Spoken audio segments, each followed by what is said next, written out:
Donald Trump this week.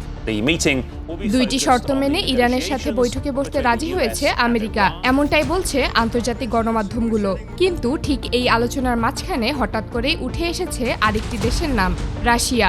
যদিও রাশিয়ার president Vladimir Putin এই মিটিংয়ে থাকবেন না, কিন্তু সবচেয়ে বেশি আলোচনা হচ্ছে রাশিয়ার তৈরি একটি বিশেষ যুদ্ধবিমানকে নিয়ে, নাম Su-57। বিভিন্ন আন্তর্জাতিক রিপোর্ট অনুযায়ী মিটিংয়ের দিন তেহরানের আকাশে এই যুদ্ধবিমান টহল দিতে পারে, এমন কথাই এখন আলোচনার কেন্দ্রে। প্রশ্ন হলো, একটা বৈঠকের সময় আকাশের যুদ্ধবিমান থাকলেই বা সমস্যা কোথায়? এর আগেও এমন দৃশ্য পৃথিবী দেখেছে। 2025 সালের মাঝামাঝি সময়ে ভ্লাদিমির পুতিন ও ডোনাল্ড ট্রাম্পের মধ্যে একটি বৈঠক হয়েছিল। বলা হয়েছিল এটা একটা শান্তি আলোচনা, যেখানে ইউক্রেন যুদ্ধ নিয়ে গুরুত্বপূর্ণ আলোচনা হবে। কিন্তু বৈঠকের আগে আলাস্কার আকাশে দেখা যায় একেবারে ভিন্ন চিত্র। আকাশে উড়ছিল একটি B-2 স্টেলথ বোমারু বিমান এবং 4টি F-22 র্যাপটর ফাইটার জেট।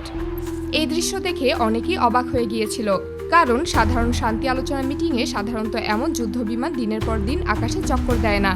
তখন আমেরিকা বলেছিল এটা তাদের রুটিন মহড়ার অংশ, কিন্তু আন্তর্জাতিক বিশ্লেষকরা ঠিকই বুঝেছিল এটা ছিল এক ধরনের শক্তি প্রদর্শন এবং নিরাপত্তা বার্তা। এখন একই ধরনের বার্তা কি ইরানও দিতে যাচ্ছে? ধারণা করা হচ্ছে সর্বোচ্চ নিরাপত্তা নিশ্চিত করতেই ইরানের আকাশে Su-57 থাকার আলোচনা সামনে এসেছে। কিন্তু প্রশ্ন এখানেই শেষ নয়। ইরানের কাছে তো নিজেদের যুদ্ধবিমান আছে, শক্তিশালী এয়ার ডিফেন্স আছে, তাহলে কেন Su-57? কারণ Su-57 কোনো সাধারণ যুদ্ধবিমান নয়, এটি রাশিয়ার তৈরি 5th জেনারেশনের স্টেলথ ফাইটার জেট। বিভিন্ন প্রতিবেদনে বলা হয়েছে এটা আমেরিকার শক্তিশালী ফাইটার জেটের থেকেও প্রায় 3 গুণ বেশি শক্তিশালী। এই বিমান খুব সহজেই 5ম প্রজন্মের রাডারকেও ফাঁকি দিতে পারে, কারণ রাডারে এটাকে ছোট একটা পাখির মতো দেখাতে পারে। এটা ঘন্টায় প্রায় 2120 কিলোমিটার গতিতে উড়তে পারে। এই fighter jet air to air, air to ground এবং ক্রুজ মিসাইল বহনে সক্ষম। এতে রয়েছে অ্যান্টিশিপ মিসাইল এবং হাইপারসনিক অস্ত্র। এছাড়াও এতে রয়েছে 9G রাডার জ্যামিং সিস্টেম। সবথেকে অবাক করা ব্যাপার হলো এই ফাইটার জেট একসাথে 6টি টার্গেট লক করতে পারে, যা বিশ্বের অন্য অনেক যুদ্ধবিমানের পক্ষে সম্ভব নয়। এই ধরনের ফাইটার জেট কোনো দেশের আকাশে যখন টহল দেয় তখন সেটা কেবল নিরাপত্তার জন্য নয়, এটা একটা স্পষ্ট বার্তা। এখানেই মধ্যপ্রাচ্যের আপত্তি ও আলোচনার মূল কারণ মধ্যপ্রাচ্য খুব ভালো করেই জানে এই অঞ্চলে যদি এই আধুনিক যুদ্ধবিমান দেখা যায় তাহলে সেটা সাধারণ ঘটনা নয়। রাশিয়ার প্রেসিডেন্ট ভ্লাদিমির পুতিন যেখানেই সফরে যান সেখানেই তার নিরাপত্তার জন্য এই ফাইটার জেটগুলোকে দেখা যায়। রাশিয়া প্রায় 3 মাস আগেই ইরানে এই ফাইটার জেট পাঠিয়েছিল বলেও দাবি করা হচ্ছে।